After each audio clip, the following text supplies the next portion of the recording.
Hello, my lovely friends. Welcome back to Making a Visual Journal with Miss Is. This is our second video, and what we're focusing on today is sewing your text block.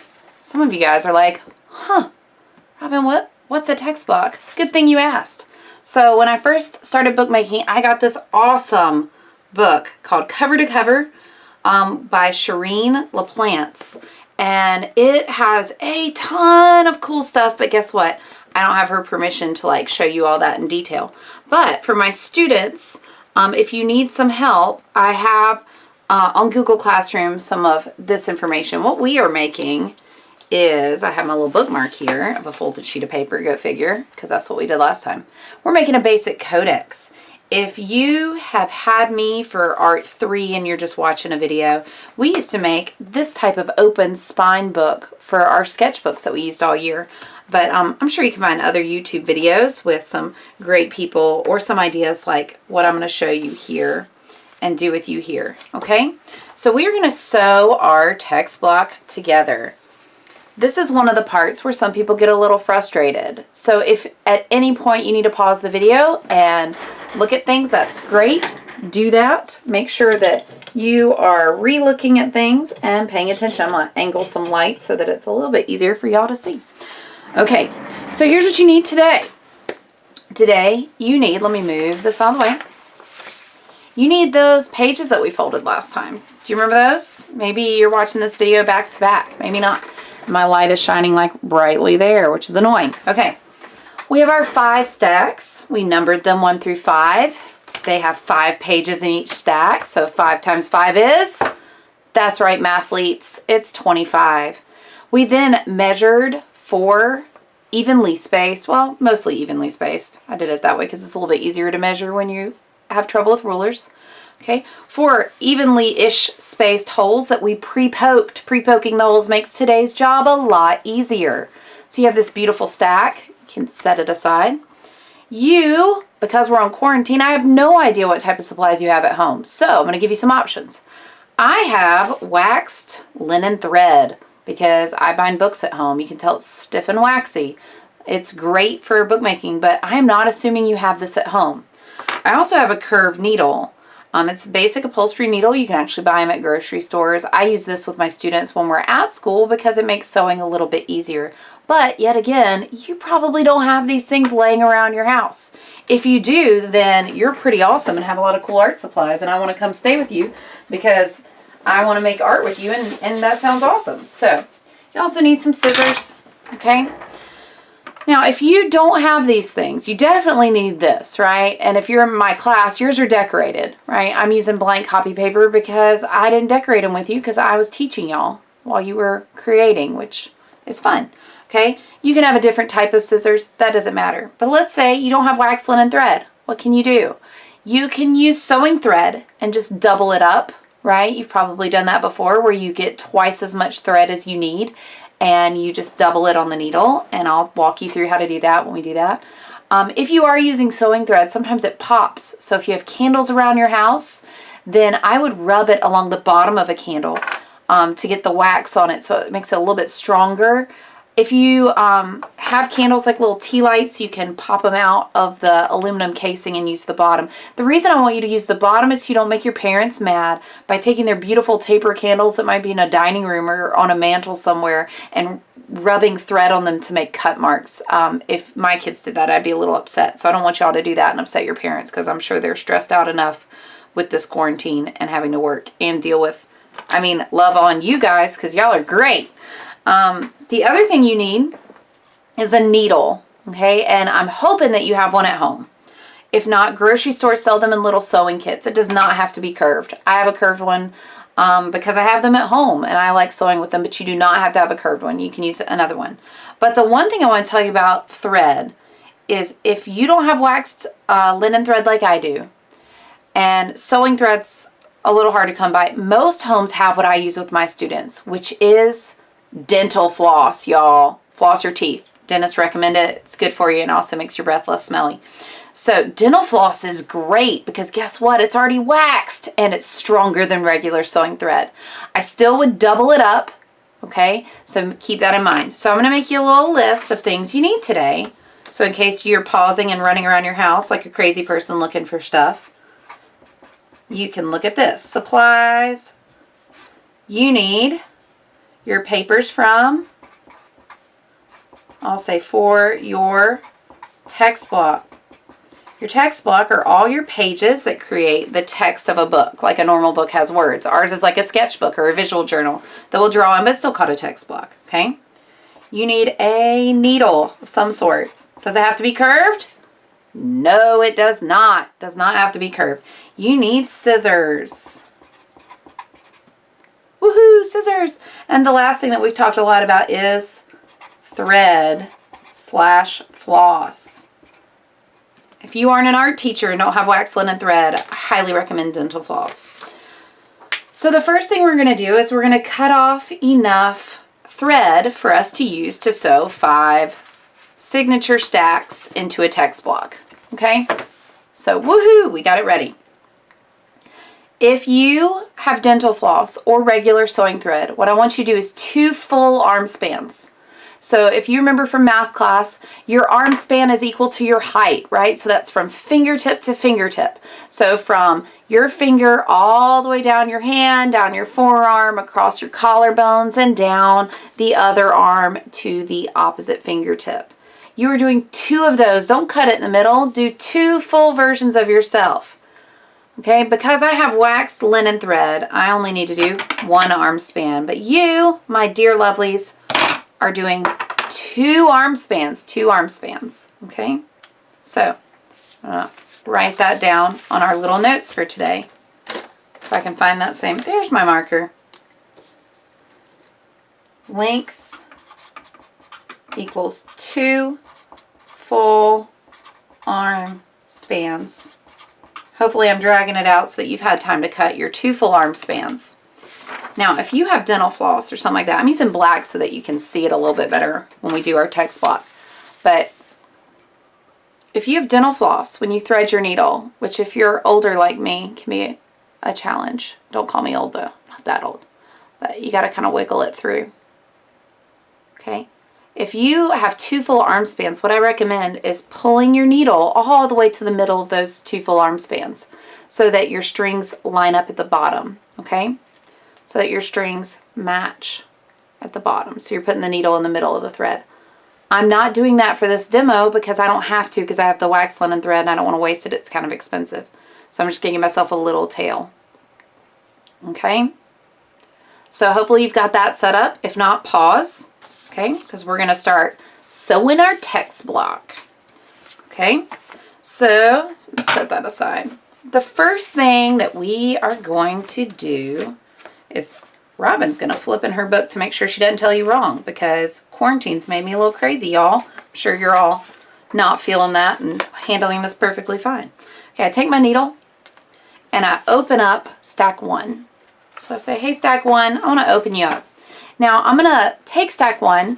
When I refer to this as a valley, that means setting it so it looks like a valley of a mountain. When I refer to it as a mountain, it means laying it down so that the peak of the spine pokes up like a mountain. We want it in mountain pose. That doesn't mean you do yoga right now. That means you set your stack 1 like this. So far so good? Everybody's good. Good. So what I'm going to do is I'm going to go up through the bottom hole with my needle. So I'm coming up from inside the mountain, erupting out of that bottom hole like hot lava out of a volcano. Wait, I lied. Take it all the way through. That was just practice, y'all. Woohoo! The joy of video. Okay, don't be like lava. You want to be the reverse of lava. You're shoving that lava back down in the volcano. So you're going to go down in the bottom hole. Okay?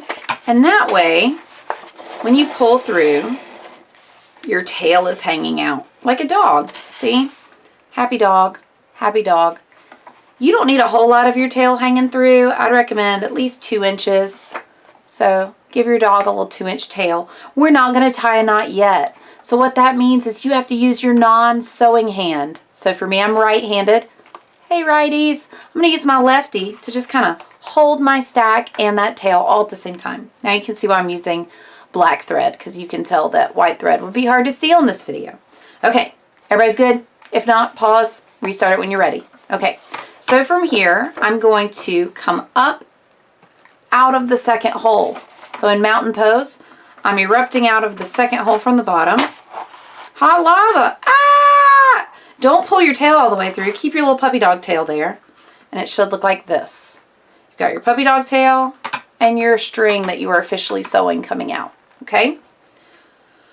From here, what we're going to do is we're going to go down into that third hole. So it's coming out of one with a little puppy dog tail, out of two with our current sewing, and we're going into to hole 3. So remember, this video is designed for you to do it with me. So if you watch the whole thing, it's going to be kind of boring. So I'm hoping you're doing it with me. Okay, so we've got puppy dog tail, we've got a stitch, and our thread is coming out of that third hole on the inside. Okay, so from there, I'm going to erupt out like a volcano out of my last hole, that fourth final hole at the top. And I get my needle out. Woohoo! If yours looks like this, you've done it perfectly. Okay, you've got your puppy dog tail hanging there waiting for what we're going to do next. You've got your stitch right here that's keeping those 5 pages tightly together, and then you've got your one coming out of the end. So you are doing great. Okay, so you're like, okay, now what do I do? Well, I'm here to tell you. Here's what you do. Fold stack 1. Okay, stack 1 is good. And take stack 2, make sure your numbers line up. This is what kids forget, okay? And so they'll end up with something that's like upside down or backwards, okay? So make sure that you can see 1 and 2, and you put them side by side. They're best friends. Hey, best friend. Hey, bestie. Bestie, bestie. Okay, 1's sewn, 1 isn't. So guess what? Stack 2 wants to be like stack 1, but it's not stack 1 because it's not first. Sorry, stack 2. So we sew it a little bit differently. So what I'm going to do is I'm going to hold it a little weird. You guys are going to have to deal with it, right? You can deal with this. You can do this, okay? I'm going to hold stack 2 open and stack 1's just laying on it, okay? And what we're going to do is we're going to kind of create a ladder back and forth between them, like a ladder that you could climb up. We'll tighten it at the end so you don't need to stress out, okay? But you're going to take your needle, and our thread is coming out of the top hole of stack 1. So we're going to go into the top hole of stack 2. If it helps you to put it on the table to sew, that's fine. But stack 2 is like a mountain, right? It's not a valley, it's a mountain, and I'm going through the top hole. Pause if you need to. Rewind if you need to. Rewatch. Okay? So what I've done is I have a link across. That's my first ladder rung. It's like the top of the ladder, okay? So I have my puppy dog tail coming out of stack 1 still. My stitch, and where my string was coming out of stack 1, I just slid it over to stack 2. So stack 2 is laying there like a mountain, and if I lift up my mountain for you to see underneath, you'll see the string coming out. Okay? Okay. So with that being said, I'm going to make them a little closer friends. They're a little bit closer, so it's not so much of a gap. I'm going to take stack 2 is open. I'm going to take my needle, right? And I'm going to come out of the second hole, which is really hard to do when I'm holding it for you to see on the video. So I'm laying stack 2 down like a mountain, and I'm using my needle to kind of scratch along that fold and try to find where that hole is. There's the hole. So I'm coming up from the center of the mountain like hot lava erupting from a volcano out of the second hole of stack 2. And I pull my string because you don't want to leave too much loose, okay? And you're good. So to double check, this is where you pause and double check. You got your puppy dog tail, you got a stitch. At the top, you've linked stacks 1 and 2. Make sure you don't have a big gap there. It could be a little gap, that's fine. And then you've got all of your string coming out of the second hole in stack 2. So if I open up stack 2, you'll see that I have a stitch there. Okay, I don't have a lot of extra thread, I have a stitch. Okay, so from here, this is where kids get confused. Don't confuse yourself. You're smart. You can do this. Okay. We've got a ladder step here. We need to link stack 2 and stack 1 with a second ladder step. So what we do is we open up to the middle of stack 1 again. Do you remember these guys? Hey, old friends. There's our old stitches. We're going to take our needle And we're going to sew, which is funky with my curved needle, straight needle people, you'll get this. We're going to sew back into that second hole of stack 1. Okay, so I'm just going to open it up. You can see my little needle poking through. And I'm going to pull my string so that I've made a little ladder step there, right? Step 1 and step 2. So if you did this correctly, you've linked the second holes from the top of stack 2 and stack 1, right? And you're coming out of the inside of stack 1. Okay? If you're confused, pause, go back. If your string gets knotted, cut it, start over. Knotted string's annoying, right? That's why I like dental floss. It doesn't knot up as much. Okay? So be careful with that. So what we're going to do from here, we've got stack 1 opened up, is we've got 1 stitch. We want to create a middle stitch here. We've got a gap. Let's fill the gap. If you've ever been to London, it's like mind the gap. We're going to mind that gap. Okay?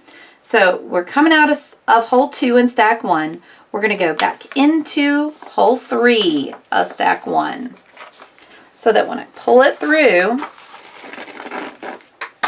so when I'm pulling, stack 1 now has 3 stitches in the middle. Okay? So if I did it correctly, I've got stack 2 still open like a mountain. Stack 1 is now folded. And my string is coming out of stack 1's third hole. Good job, y'all. Pause if you need it. I'm going to keep going. What we're going to do from here is we're going to create our third ladder step. We've got ladder step, ladder step. So now we need to link stacks 1 and 2 at the third hole. So we're going to go into the third hole. Hello, third hole. We're going to go down into the third hole of stack 2. So if I take stack 2 over, you'll see me coming out of that third hole from the top. So you'll notice I have stitch, gap. I'm going to make a stitch here. If you're like, I get this. It makes sense. Yay! That means I'm doing something right. If you're confused, pause, go back. Okay. So if I'm doing this correctly, you will see now 3 ladder steps, right? Stack 1 has a stitch on the back. Okay? So now what I'm going to do is I'm going to come out of the bottom hole here. In stack 2, I'm coming up like hot lava out of the last hole in stack 2. Up, up, up. Now you're wondering, what do I do now? I'm so confused. I have no idea what's going on. Okay, you've done everything correctly if yours looks like mine, so double check. You've still got your puppy dog tail, and you've got your long string coming out, right? And you've got 3 ladder steps. Now here, to link it, we're going to do a special type of knot called a square knot. But before you do, I'd recommend tightening everything up. So look on the inside of stack 2, pull the first stitch a little bit. Not so much you rip your pages, but just a little tight. And then you're going to pull that bottom stitch, and it'll get all that slack out. But remember, don't pull so tight you rip the paper. You've got a little bit there, so if you pull your string that's attached to your needle, it'll take all that slack out, okay? So to do a square knot, my puppy dog tail's coming out of stack 1, my long tail's coming out of stack 2. We're going to mainly tie with the puppy dog tail, okay? So what you're going to do is make an X with the puppy dog tail on top. You're going to loop that puppy dog tail under the X and pull it tight, just like you would when you're tying your shoes. Okay, so now the puppy dog tail's on the left and your long tail's on the right. You're like, okay, I'm done. Not necessarily. If you want a strong knot, we got to do it again. So make sure your puppy dog tail's on top of your X. It's the one on top, right? And you loop it underneath and pull it tight. Ta-da! You now have a square knot. Good job. Woohoo! So we have stack 1 done. Now we're going to link stack 2 to stack 3. This is our last knot for a while. You can trim it if you want, but I wouldn't cut it too close to the knot, okay? So I'd leave about 1/4 of an inch. Sometimes bookmakers don't always trim it, and that gives you the big tip that it's handmade. So it's really up to you. But if you cut too close to the knot, it could undo that knot, and then you'd have to start all over, which teenagers love to do, right? My high schoolers, just kidding. So be smart. Don't cut it too tight. So now I'm going to fold stack 2. If you need to pause, pause. I've got stack 1 and 2 sewn together. So now I'm going to say, hey, stack 3, are you lonely? Do you want to be with your friends? So I make sure all those numbers line up. 1, 2, 3. 3's right here. Stack 1 is done, right? 1 is done. It rhymes. 1 is done. We're going to link 2 and 3 together. So I want to keep 1 and 2 closed for right now and open up stack 3. So stack 3 is my new mountain. If we are all on the same page, see what I did there? Punny. Hee hee. If we're all doing the same thing, then stack 3 is open at the bottom, right? It's open at the bottom. Okay, the string is coming out of stack 2 at the bottom hole, and we've got stack 3 open, so we're going to make our ladder steps going the other way this time. So we're going to go into the bottom hole of stack 3. I'm going to pull my needle through. But don't pull it too tight right now. We'll tighten it later just like we did last time, okay? So we've got a little ladder step. We just linked the knot to the bottom of stack 3, okay? So what we're going to do now is we're going to be the volcano, the hot lava. We're going to go up to the next hole, which is the third from the top hole. We're going to come out like lava erupting from a volcano out of the third hole in stack 3. So see, ta-da!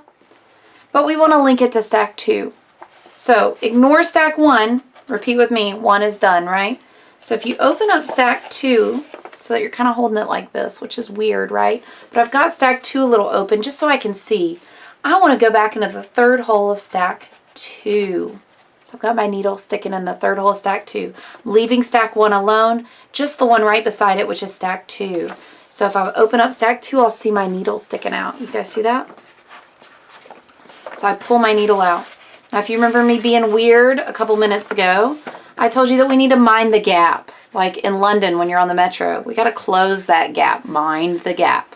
So we've got 1 stitch and a third stitch. We need a second stitch right here. So we have 1, 2, 3, bing, bing, bing. So to do that, in stack 2, I'm in stack 2, I'm going to go into the next hole. Sometimes when you're sewing, your thread will get stuck on the corners, so just be careful. Go slowly, pause the video, don't get frustrated. See, mine just did that, and I just say, oop, stop it. Okay, so stack 2 on the inside now has 3 stitches. We minded the gap. We did great. So I'm going to close stack 2. And if yours looks like mine, you're on the right track. So to make sure to double check before we move forward, you've got a ladder step, a second ladder step. We're coming out of the second hole from the top of stack 2. We're going to create our third ladder step. Look at me trying to do things left-handed. Y'all don't laugh at me. I'm going to go into that second hole from the top of stack 3. Ta-da! Okay, so I'm going to come out from the inside. Okay, and then we know that we need to do our second stitch here, right? So we're going to come out of the top hole like lava erupting from a volcano. And I now have what I need set up for the next thing. I have step 1, step 2, step 3, and I'm coming out of the top hole of stack 3, right? So the first thing we're going to do before we link it to the other 2 is we need to tighten things up. Please don't pull so hard you tear your pages, right? Start at your bottom stitch, tug it a little bit, go to the next stitch, tug it. That one takes a little bit more force, but don't rip your stuff and it'll tighten up. And then pull your tail and it'll tighten up those 2 stitches. Okay? So now here's the easiest way to link your stitches. This is one of the reasons I like the curved needle. I'm coming out of the top hole of stack 3. You will notice between stack 1 and 2 that stitch right there. What you want to do is you want to take your needle and you want to go between stacks 1 and 2 so that you go under that stitch that holds stack 1 and 2 together at the top. So if you're looking, I'm between stacks 1 and 2, 1 and 2. I put my needle underneath that stitch. You can do this with a straight needle. You just might need to bend your book to get that needle. It's not a big deal. Okay? So you take your string under that stitch, but don't pull it too tight because you're going to leave a little loop and you're going to do a small little knot. Okay? So I left a little loop. I've got like a little rainbow right here. What I'm going to do is I'm going to sew back underneath that rainbow. You're going to be Dorothy for a minute. We're just going to, instead of over the rainbow, we're going to go under that rainbow and pull it tight. what that does is that links stack 2 and 3 together at the top. Okay? It's not a real knot, kind of, but not much. Okay? So we have finished with stack 1 and stack 2 is done. We're now going to link stack 3 and 4, and you are most likely getting the hang of this. So I'm going to go a little bit faster, which means that you are welcome to pause as you need to. So double check your work. Everything should be nice and tight at the top and at the bottom of stacks 1, 2, and 3. Okay? When you lay it down and you open up stack 1, you've got all 3 stitches. When you open up to the middle of stack 2, you've got all 3 stitches. When you open up to the middle of stack 3, you've got 2 stitches. So we're going to be minding that gap in a minute. So close it back up. You've got stack 1, 2, and 3. Your string is coming out near the top of stack 3. So take stack 4 and you're going to put it right behind stack 3. 1, 2, 3, 4. If we're coming out of the top hole, when we're ready for stack 4, we're going to go down into the top hole of stack 4 to start us out. So lay stack 4 down like a mountain, go down into the top, and gently pull your string to create your first ladder step. Now you're like, I'm getting the hang of it. But if you're getting too confident, this is where kids make mistakes. So bear with me. Okay, we're going to go out the next hole of stack 4, which is the second hole from the top. Kids forget to link it back, and then they forget how to link it back. So this is the part we're like, okay, we have one ladder step. So what I need to do now is I need to link it to stack 3. So if you remember, I like to open stack 3 a little bit so I can see it. And I'm going to go into the second hole from the top of stack 3. Into that second hole of stack 3. Not stack 1, not stack 2, of stack 3, the one right beside it. I'm making a ladder step that links the second hole of stack 4 to the second hole of stack 3. And I pull my string, not too tight, so you can see those ladder steps where I've linked them. Okay, open up to the middle of stack 3, and we just talked about how we need to close that gap, right? So I'm going to finish sewing that part right there, and I'm going to pull through. Okay, so I'm coming out of the third hole of stack 3. Okay, the third hole of stack 3. So that means I need to create a ladder step that links it to the third hole of stack 4. So to do that, I take my needle and I go down into the top of the mountain of that third hole of stack 4. The hardest part of bookmaking when I do it with my students in class is holding all these pages. Usually I hold it for them and kind of talk them through where to sew. That's a little bit easier. So if you're doing this at home with a small child, I would do it one at a time where you hold the book for them and just tell them where to sew. That makes it a little bit easier. Okay, so we have 3 ladder steps. We need to come out of the bottom hole of stack 4. So if you're doing this correctly, we're going to come up like a volcano, erupting lava out of the bottom hole of stack 4. Okay, so double check your work before we tighten and make a knot. You should have stack 4 linked to stack 3 with 3 ladder steps from the top. You're coming out of the bottom hole of stack 4. So flip it over and you can tighten stack 4 by pulling your top one first. Pull your bottom stitch next, gently but firmly. Okay, and then pull the rest of your string. Close your pages. Okay, from here, what we're going to do is we're going to link the bottom of stack 4 to where the knot is. Okay, so a lot of kids will confuse themselves. Don't confuse yourself. What you're going to do is you're going to spread the bottom apart a little bit between stack 2 and stack 3 so that you can make a little loop that attaches that between the stitch there, that attaches stack 4 to the stitch that holds stack 2 and 3 together. Okay, so you're going to go underneath that stitch. Okay. And remember, this is the part where we talked about Wizard of Oz. You're going to leave yourself a little bit of a rainbow there, a little loop. And you're going to go back under the rainbow. Not over the rainbow. You're going under the rainbow like a mere mortal. And then you're going to pull it tight. And that little loop stitch links it together. Okay, so now we're on our last page. We're on our last page. So what we're going to do is double check our work before we move forward.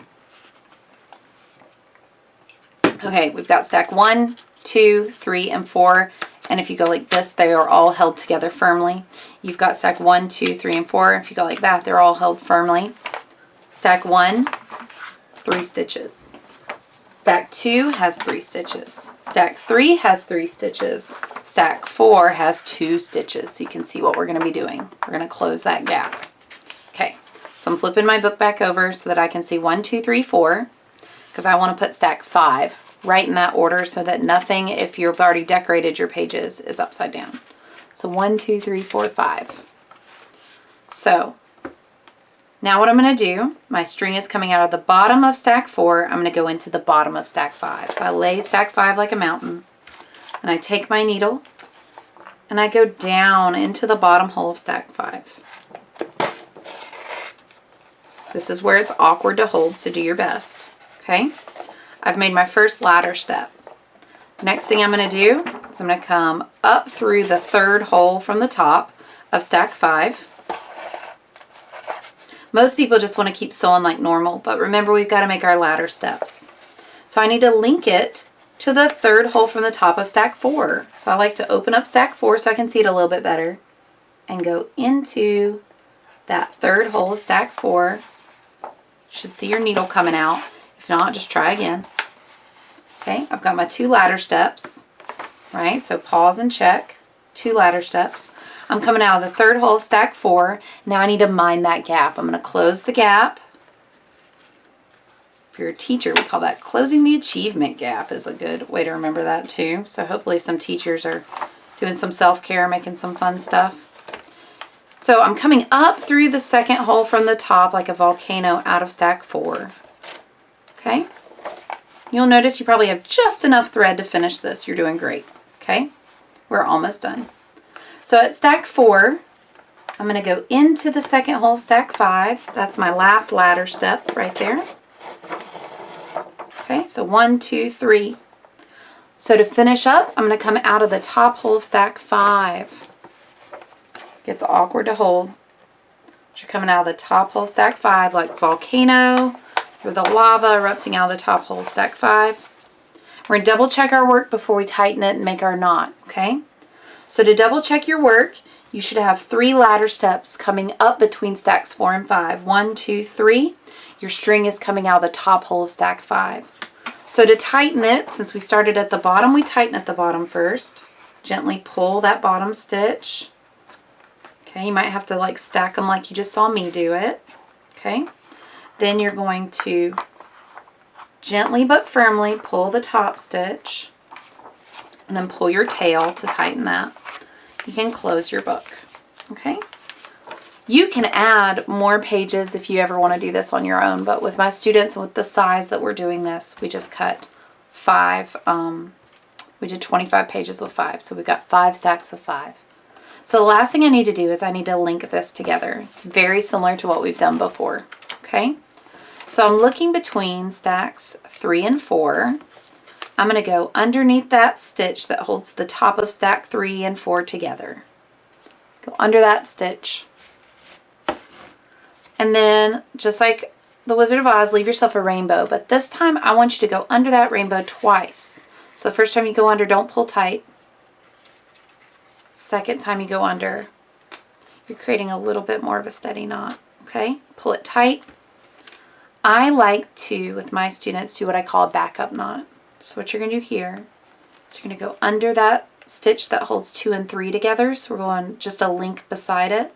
And you're going to do the same knot again. So I'm going between 2 and 3 under that stitch. Make a little rainbow and go under it twice. Once and twice. And that way we have a backup knot just in case anything bad happens. Nobody sees these stitches. They're hidden by our spine. So just like I told you before, don't cut too close to the knot. Okay? Cut it about 1/4 inch away.